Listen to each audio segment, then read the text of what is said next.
क्योंकि हमको डाउट था हाँ। महाराष्ट्र में कि वहाँ के डीजीपी चेंज कीजिए, इलेक्शन कमीशन हमारी बात नहीं माने। अच्छा, वहाँ पे आप एक बात बताइए, इलेक्शन से एक दिन पहले 2-2 करोड़ 5-5 करोड़ लोग का पैसा वो कैसे पहुंच गया? अच्छा, अब भी बता दीजिए हमको। जब हम इलेक्शन कमीशन से सवाल पूछते हैं तब हमको बीजेपी जवाब देती है, जब बीजेपी से सवाल करते तो इलेक्शन कमीशन जवाब देती है। तो हमको ये समझ में नहीं आ रहा है भाई, हम जिससे पूछ रहे हो ना हमको जवाब दे। क्योंकि अगर मान लीजिए झारखंड में हम लोग की पहली सरकार थी, तब भी हम लोग के यहाँ कोई किसी प्रकार का न पैसा के साथ न किसी भी प्रकार के साथ हम लोग के लोग पकड़े गए। लेकिन वहीं पर झारखंड में देखिए 2-2 3-3 लोग पैसे के साथ पकड़े जाते हैं, 9-9 करोड़ 2-2 करोड़ 7-7 करोड़ पैसे के साथ पकड़े जा रहे हैं। तो कहीं ना कहीं ये सवाल उठाएगा। और जब से भारत आजाद हुआ है और हमारे पास वोट देने का अधिकार आया है, तब से आज तक कहीं भी इलेक्शन कमीशन या पोलिंग बूथ पे जो पोलिंग एजेंट होते हैं वही पूछ सकते हैं, बाद बाकी कोई भी लोग किसी का भी आप आईडी नहीं चेक कर सकते हैं। योगी जी कह रहे हैं कि बटेंगे तो कटेंगे, हाँ। लेकिन वहीं सारा बीजेपी कह रही है एक है तो सेफ है। तो नारा तो दोनों का चेंज हो गया ना।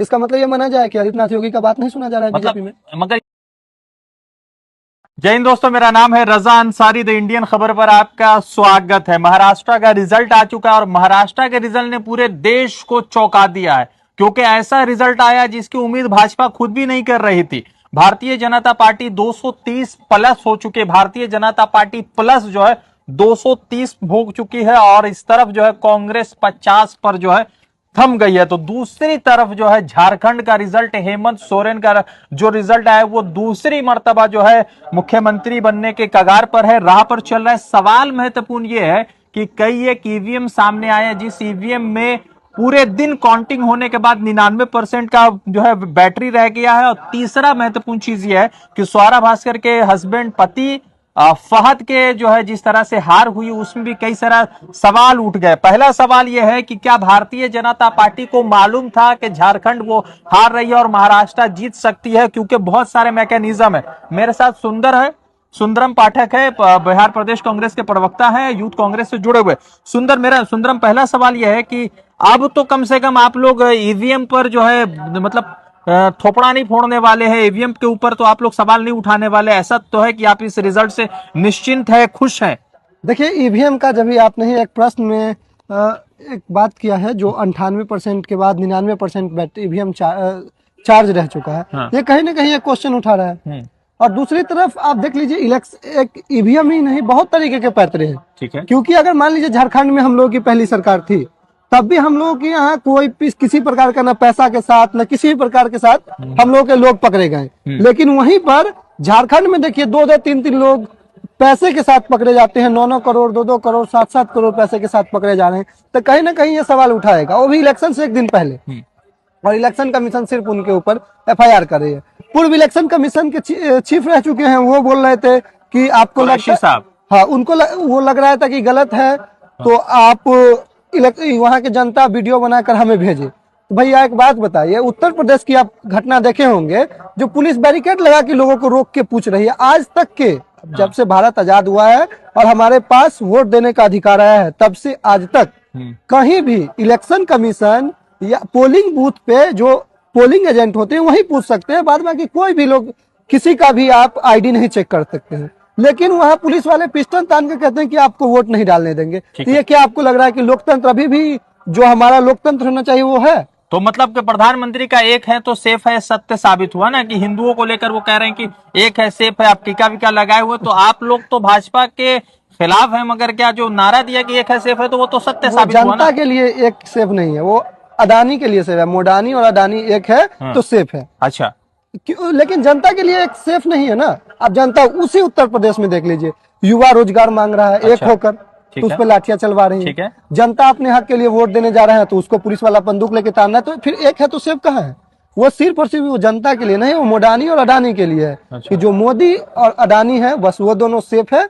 हम दो हमारे दो वाला मित्र का जो नारा है, वो दोनों हम अडानी और मोडानी दोनों एक है। झारखंड का, जैसे झारखंड का रिजल्ट आया, तो क्या झारखंड के रिजल्ट से भी आप संतुष्ट है? एक तरफ आप ईवीएम पर सारा जो है मतलब के इल्जाम ब्लेम करेंगे, तो क्या मतलब कि झारखंड का भी ईवीएम सेट था? देखिए, झारखंड में का ईवीएम नहीं, आप देख लीजिए कि एक तरीका से 20-30% कुछ लोगों का मानना है कि 20-30% तक का आप वोट इधर उधर कर सकते हैं। हाँ। लेकिन उससे ज्यादा का नहीं हो पाएगा। तो अगर मान लीजिए कि झारखंड में हम लोग एक तरफा अगर देखा जाए तो वहाँ 90% के आसपास वोट हम लोगों की तरफ आया है, क्योंकि वहाँ पे ये मुहिम चलाते हैं कि एक पेड़ माँ के नाम, एक मुहिम चला रहे हैं। हंसदेव जंगल अपने मित्रों को दे रहे हैं। वहीं दूसरी तरफ आदिवासी के जो जंगल हैं, वो जंगल को रोकना चाह रहे हैं, उस पे वो पुलिस की लाठी चलवा रहे हैं। वो अपनी पानी बचाना चाह रहे हैं, उस पे वो लाठियां चलवा रहे हैं। तो वो जितने भी जनता के ऊपर अत्याचार कर रहे हैं, वो जनता उसके लेकर अग्रसर है। और झारखंड में इसी के लिए हमें दूसरी बार मतलब झारखंड के रिजल्ट से संतुष्ट है कि नाराज है या खुश है? बिल्कुल संतुष्ट है। तो मैं फिर महाराष्ट्र में क्या हुआ है? महाराष्ट्र में कहीं न कहीं जो जनता का प्यार मिला, हम उसको स्वीकार करते हैं। मतलब ऐसा हो गया कि इतने बड़े दिग्गज शरद पवार, शिवसेना, राहुल गांधी, इतने बड़े बड़े लोग जो है एकदम 50 पे सिमट गए। जनता का जैसा प्यार है हम उसको एक्सेप्ट करते हैं, और सिमटने की बात नहीं है। आप वहीं पे देख लीजिए ना कि लोकसभा के चुनाव में जो अभी उपचुनाव हुआ, उसमें तो हम क्लीन स्वीप कर गए। तो वो भी तो हमारे लिए प्लस पॉइंट है। मतलब आप मोदी मैजिक से ज्यादा जो है लग रहा है कि स्टेट में मैजिक चल रहा है भाजपा का। मोदी मैजिक आप देखिए, जो मोदी तो खुद कहते हैं कि हम जो हैं सो हम ही हैं। हाँ। तो वो धीरे धीरे अब लोकसभा में उनका फेल्योर हो रहा है, तो कम से कम विधानसभा में तो उनको संतुष्टि भी होना जरूरी है ना। तो मेरा सवाल ये है कि आप लोगों ने कहा कि हम लोग महाराष्ट्र स्वीप कर रहे हैं, झारखंड में हरियाणा को लिख था, हरियाणा में आप लोग जो है मोदी जी के 2014-19 से ज्यादा 24 में आया, महाराष्ट्र में उम्मीद से अनएक्सपेक्टेड आ गया। मतलब भाजपा इस स्थिति में है कि सिर्फ एक को लाएगी और सरकार बना लेगी। तो मतलब अब तो कम से कम मोदी जी का चेहरा हर चुनाव में कारगर साबित हो रहा है ना। देखिए लगातार वो लोग ला रहे हैं, मोदी पे ही तो चुनाव लड़ रहे हैं। हाँ। क्योंकि वो मोदी के अलावा उनके पास न कोई एजेंडा है। बस मोदी जी आते हैं, हर जगह हिंदू मुस्लिम की नारा करते हैं, बस उनका यही तो एजेंडा है। कहीं भी वो खड़ा होकर कह दे कि युवा के लिए हम ये लिए हैं। वो तो उनके मंत्री लोग तो बहुत कह रहे हैं ना कि हम अग्निवीर। वो चुनाव में क्यों नहीं बोलते कि हम युवा के लिए अग्निवीर लाए हैं, उसके नाम पे हमको वोट दे। हाँ। वो क्यों नहीं कहते हैं कि हम छात्र को 2 करोड़ रोजगार का नाम बोले थे और वो रोजगार नहीं दिए हैं, इसके लिए हमको वोट दे। तो उस मुद्दे पे वो नहीं बोलेंगे, वो बस हिंदू मुस्लिम के मुद्दे पे आएंगे। तो जो योगी आदित्यनाथ के बटेंगे कटेंगे पर जो है बहुत सक्सेसफुल रहा, क्योंकि लोग कह रहे हैं कि बहुत बढ़िया बोला, से बटेंगे कटेंगे बहुत शानदार मतलब के नारा जो है योगी आदित्यनाथ ने। अच्छा ठीक। तो एक बात बताइए, हाँ। मोदी जी योगी जी कह रहे हैं कि बटेंगे तो कटेंगे। हाँ। लेकिन वहीं सारा बीजेपी कह रही है एक है तो सेफ है। तो नारा तो दोनों का चेंज हो गया ना। इसका मतलब ये माना जाए कि आदित्यनाथ योगी का बात नहीं सुना जा रहा है बीजेपी में। मगर ये भी तो है ना कि हिंदू भाजपा के साथ है। नहीं, ऐसा नहीं है। हिंदू ऐसा थोड़ी है कि हिंदू सारा भाजपा के साथ। हाँ। जो भाजपा हिंदू है वो भाजपा के साथ। अच्छा। जो सनातनी है वो भाजपा के साथ नहीं। तो मतलब महाराष्ट्र में सनातनी नहीं है? नहीं, हम किसी जनता के साथ नहीं कह रहे हैं कि जो वोटिंग किया है। हम ये कह रहे हैं कि महाराष्ट्र में जो वोट परसेंट हमको आया है, हम उसको स्वीकार कर रहे हैं। जनता जो हमें प्यार आशीर्वाद दिया है उसको हम स्वीकार कर रहे हैं। और हो सकता है कि जनता के पास हमारी बात नहीं पहुंच पाई हो, जो कमियां रही उस कमियां को जरूर हम पूरा करेंगे और फिर से अगली बार के लिए तैयारी करेंगे। और प्रियंका गांधी 4 लाख वोटों से जीत गई है, और जिस तरह से वायनाड प्रियंका जी जीती हैं वो राहुल गांधी से ज्यादा मार्जिन से। तो क्या लग रहा है कि परिवारवाद तो कांग्रेस में हो ही गया ना? बीजेपी में आपको परिवारवाद नहीं दिख रहा है, और हम आपको बिहार में दिखा रहे हैं परिवारवाद। हम पार्टी के जो हैं, अच्छा। खुद हैं। हाँ। उनकी पत्नी है। हाँ। वो इस बार बहू को भी लड़वा दी है उपचुनाव में। हाँ। फिर उनकी बहू की जो माँ है वो भी है। तो लगातार उनके पास तो परिवारवाद है, हर जगह तो है। आप मधुबनी लोकसभा सीट देख लीजिए। अच्छा। उनके पिताजी वहां से जीते हुए थे, उनके बेटे हैं। तो हर जगह तो परिवारवाद उनका भी चल रहा है। अच्छा। प्रियंका गांधी से आने के बाद आप कांग्रेस के कार्यकर्ताओं का क्या मनोबल है? क्योंकि वो आ गई हैं तो दोनों भाई बहन तैयार है। आने के बाद क्या है माहौल ये है कि हम लोग के अंदर और ताजगी आई है, और जनता के बीच में जितनी बातों को हम रखते थे और मजबूती के साथ रखेंगे।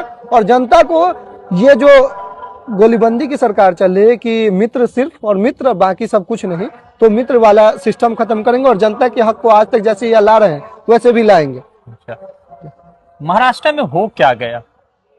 देखिए महाराष्ट्र में बहुत कुछ, क्योंकि हमको डाउट था। हाँ। महाराष्ट्र में वहाँ के डीजीपी चेंज कीजिए, इलेक्शन कमीशन हमारी बात नहीं माने। अच्छा। वहाँ पे आप एक बात बताइए, इलेक्शन से एक दिन पहले 2-2 करोड़ 5-5 करोड़ लोग का पैसा वो कैसे पहुंच गया? अच्छा। अगर जो व्यक्ति सब कुछ सिक्योरिटी टाइट होने के बाद विरार जैसे शहर में, वहाँ की जगह में, विधानसभा में वहाँ पैसे लेकर पहुंच जा रहे हैं लोग, तो इस समय हम सवाल तो जरूर उठाएंगे ना। हो सकता है कि हमारी जनता का प्यार हम तक आया हो, लेकिन बीच में कहीं डाइवर्ट हो गया। ठीक है। क्योंकि 99% पर ब्लेम कर रहे हैं। ईवीएम पे तो जरूर उंगली तो उठेगा। अब एक और बात बताइए, आप ही बता दीजिए हमको, जब हम इलेक्शन कमीशन से सवाल पूछते हैं तब हमको बीजेपी जवाब देती है, जब बीजेपी से सवाल करते तो इलेक्शन कमीशन जवाब देती है। तो हमको ये समझ में नहीं आ रहा है, भाई हम जिससे पूछ रहे हो ना हमको जवाब दे। मान लीजिए हम विपक्ष हैं, तो हमारा काम है सवाल उठाना। ठीक है, तो सवाल हम उठाएंगे तो आपका काम है कि उसको पूरा करके हमको संतुष्ट करना। तो हम